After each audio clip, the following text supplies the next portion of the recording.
The Lisbon sun filtered through narrow alleyways, casting golden light on walls stained by time and stories.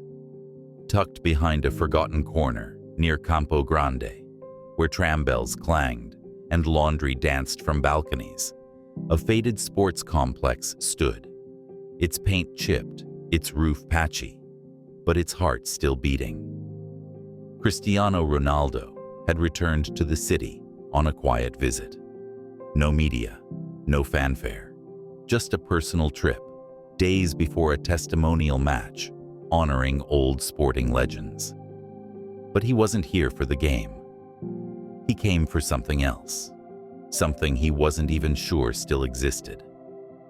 Years ago, long before the Champions League titles and the global billboards, a boy named Cristiano, skinny and wild-eyed, had trained on those very grounds. One night after practice, dirt still on his knees, he'd scrawled his name on a crumbling wall at the back of the gym. Just a name, a dream, a declaration. Cristiano R, number 28. He used his bootlace as a brush. The ink had bled. No one noticed. He never forgot.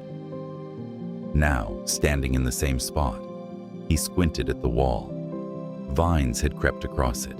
Layers of graffiti covered most of the surface. But there, barely visible under peeling paint and decades of dust, it remained.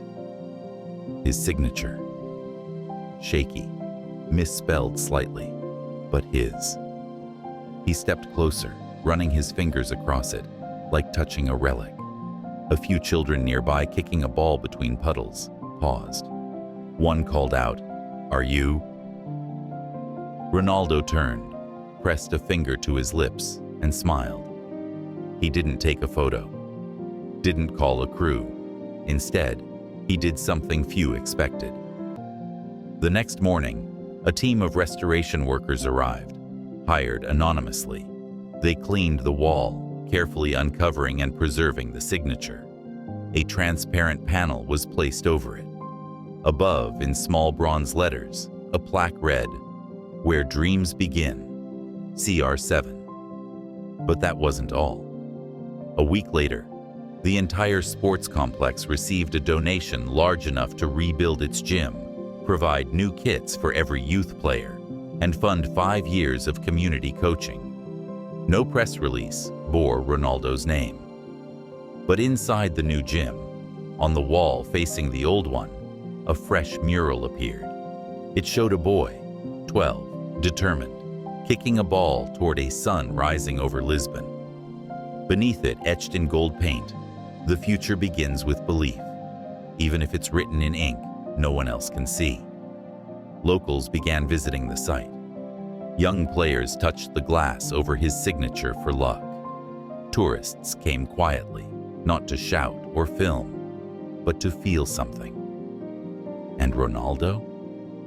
He returned once more, late at night, alone. He sat across from the wall on a bench and watched as a young boy stared at the signature wide-eyed. Ronaldo leaned in and whispered to himself, "I was him. He still lives in me." Because for all the trophies and goals, it wasn't the golden boots that defined him. It was that moment, that signature, when a boy told the wall who he would become. And decades later, the wall whispered back, "You did."